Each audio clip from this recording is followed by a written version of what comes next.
Damai sejahtera Allah Bapa yang melampaui segala akal, itulah yang memelihara hati dan pikiran di dalam Kristus Yesus Tuhan kita.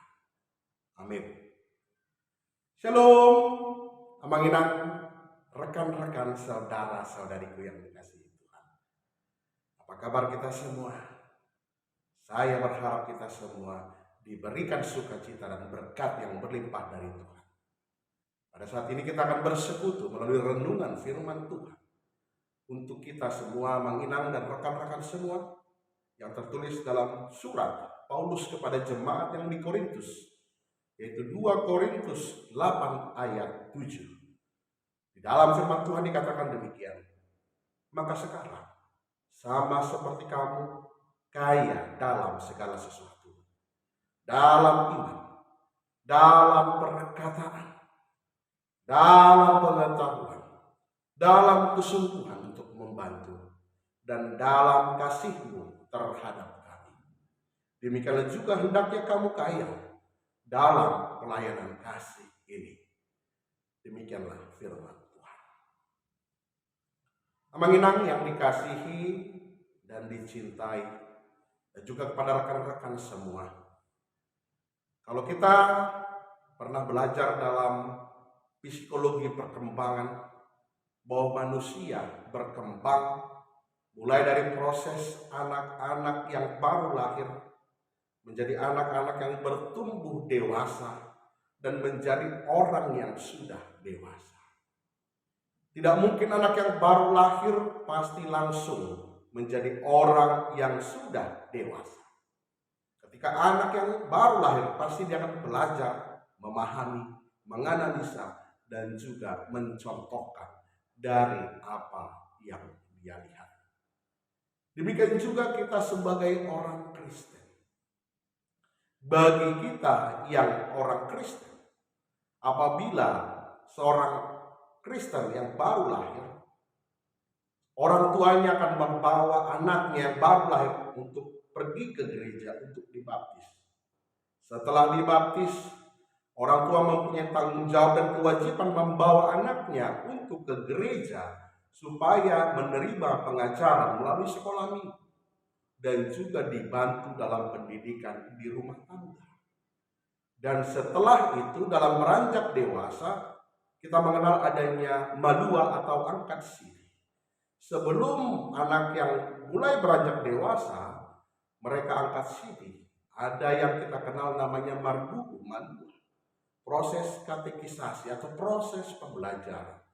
Nah, di situ proses untuk mengenal, memahami bagaimana Kristen itu dari awalnya, sejarahnya, dan apa pandangan-pandangan gereja terhadap situasi saat ini. Dan bisa kita katakan ketika dia sudah malua, sudah angkat siri, dia sudah menjadi orang yang dewasa dalam iman, yang memilih atau yang mempunyai pilihan dalam hidupnya menentukan mana yang baik dan yang benar. Nah, oleh karena itu setiap kita orang-orang percaya bertumbuh menjadi orang-orang yang dewasa dalam iman. Walaupun memang kita memiliki kadar iman yang berbeda, tetapi iman itu dibentuk dalam setiap kehidupan kita. Dan iman itulah yang membuat kita menjadi kaya akan pengalaman. Bahwa ketika kita menghadapi pergumulan yang seperti ini, bagaimana iman kita mencoba untuk menghadapinya. Bahwa kita mencoba untuk menghadapi pergumulan yang satu lagi, iman kita pun berproses untuk menjadi lebih dewasa. Dan kita lebih mengetahui apa arti yang kita miliki dalam hidup kita. Itu makanya ada sebuah perkataan atau ucapan orang tua, semakin dia bertambah umur, semakin banyak pengalaman, berarti dia sudah banyak makan asam garam, pengalaman dunia yang sudah dia jalani. Oleh karena itu Amanginang, Paulus ingin menekankan kepada orang-orang Kristen, jemaat-jemaat yang ada di kota Korintus, supaya menjadi jemaat yang lebih dewasa. Dan apa tandanya jemaat yang lebih dewasa? Apakah dari secara materi, dari kekayaan, yang kita miliki seperti uang, rumah, mobil, dan yang lain-lain. Tidak. Tetapi kekayaan yang kita miliki selain kekayaan dalam iman, tetapi dalam kekayaan dalam perbuatan kita. Dan Paulus meminta kepada kita untuk aktif dalam pelayanan kasih. Disitulah tanda kita bahwa kita sudah mulai dewasa di dalam iman. Nah, yang terjadi Bapak Ibu, Amang Inang dan rekan-rekan sekalian, justru malah kita lebih sering di tengah-tengah kehidupan kita berjemaat, kita menuntut apa yang ingin kita dapatkan. Bukan kita memberikan apa yang harusnya kita berikan untuk jemaat, untuk gereja kita. Supaya semakin banyak lagi pelayanan dan berkembang lagi pelayanan di gereja kita. Dan itulah tanda-tanda bahwa kita sudah mulai dewasa di dalam iman.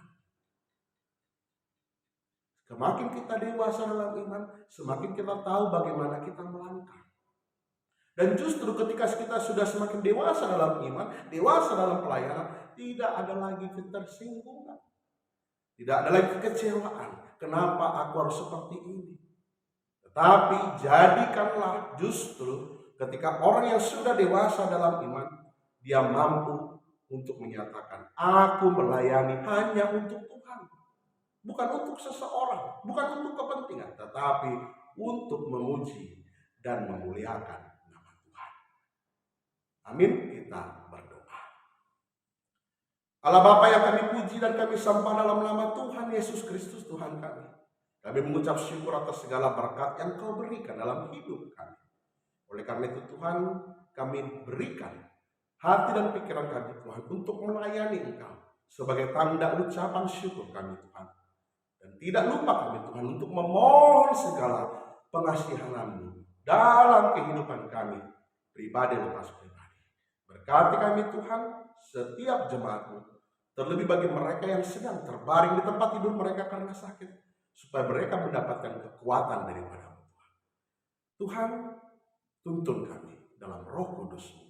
Dalam nama Tuhan Yesus Kristus, kami berdoa dan mengucap syukur. Amin.